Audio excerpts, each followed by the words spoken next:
خود یہاں کشمیر جب اسلام داخل ہوا ہے، حضرت سید عبد الرحمن بلبل رحمہ اللہ تعالی باقاعدہ پہلے شخص ہیں جن کے ذریعے سے کشمیر میں اسلام داخل ہوا ہے. تو جب وہ یہاں کی اس بادشاہ سے ملاقات کی ہے، انہوں نے اس رات کو انہوں نے دریائے جہلم کے کنارے پر رات گزاری، اور ساری رات وہ دعائیں کرتے رہے کہ یا اللہ، یہاں مسلمان تو آئے ہیں اس سے پہلے بھی، مگر اسلام یہاں پھیلا نہیں ہے اور یہاں کوئی شخص مسلمان نہیں بنا ہے.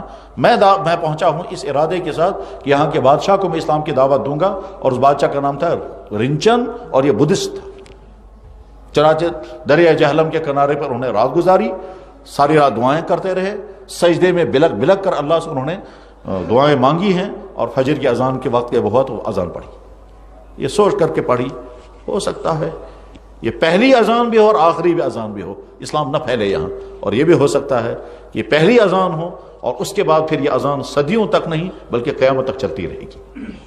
اس جذبے کے ساتھ وہ اذان پڑھی ہے. پہلی اذان جو باقاعدہ کشمیر کی تاریخ میں ملتی ہے وہ عبد الرحمن بلبل رحمہ اللہ تعالی، جو چائنا سے اس زمانے میں آئے تھے. چائنا میں شہر تھا کاشگر، اس کو اس زمانے میں کہا جاتا تھا ترکستان مشرقی، آج اس کو کہتے ہیں سنکیانگ. وہاں سے یہ آئے تھے سادات میں سے، اللہ کے نبی علیہ السلام کے خاندان کے تھے. یہ سید شرف الدین عبد الرحمن بلبل رحمۃ اللہ علیہ، یہ شخص آئے ہیں پہلے، اور یہاں کے بادشاہ رنچن کو اسلام کی دعوت دینے سے پہلے فجر کی اذان انہوں نے پڑھی. دریائے جہلم کے کنارے پر جہاں بلبل لنگر ہے وہاں کنارے پر کوئی چٹان رہی ہے، اس چٹان پر انہوں نے اذان پڑھی تھی. فجر کی نماز کے بعد وہ محل میں داخل ہوئے. تفصیلی تاریخ پڑھنی چاہیے. محل میں جب داخل ہوئے اور بادشاہ سے گفتگو کی تو پہلے تو ان کو سمجھ میں نہیں آنے لگا یہ کون آدمی ہے اور کیا بات کرنا چاہتا ہے، لینگویج کا گیپ تھا. اس کے بعد پھر ٹرانسلیٹر لایا گیا. حسن اتفاق یہ کہ بہت بہترین ٹرانسلیٹر مل گیا، اور اس ٹرانسلیٹر کا نام تھا شمس الدین، جو بزنس کے سلسلے میں کشمیر آتا رہتا تھا، اور یہ کہیں منگولیا کا تھا یا چترال کے علاقے کا تھا.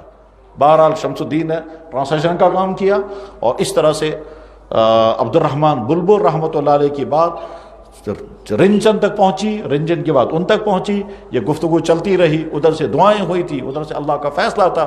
تو وہ دوپہر سے پہلے رنچن نے اسلام قبول کیا، مسلمان بنا، اور اس کے بعد پھر اس کا نام صدر الدین رکھا گیا، اور ظہر کی اذان اسی محل کے اندر پڑھی گئی.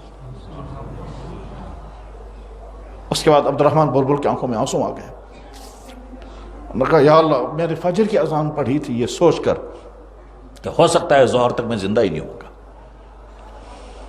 اور جب مجھے اندر محل میں بلایا گیا تھا تو مجھے نہیں معلوم تھا کہ میں زندہ واپس نکلوں گا یا کیا ہوگا میرے ساتھ.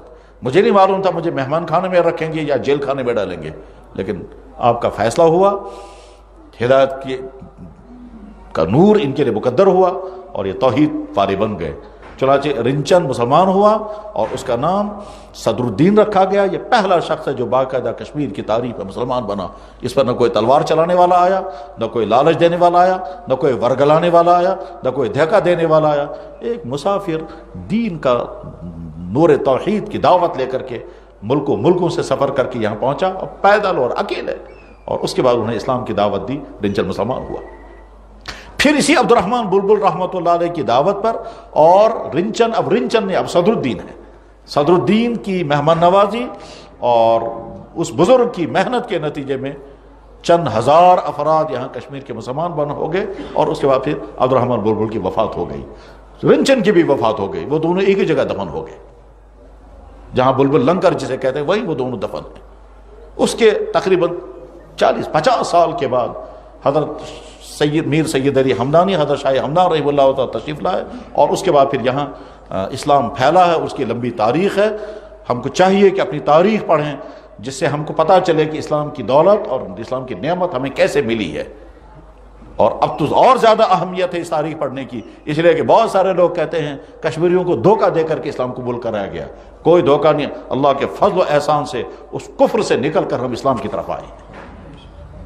اور اللہ تعالیٰ جزا خیر عطا فرمائے ان تمام کو جو اسلام کی دعوت لے کر یہاں آئے، اور ہمارے ان آبا و اجداد کو جنہوں نے اس کفر کو اس وقت چھوڑا اور اسلام قبول کیا.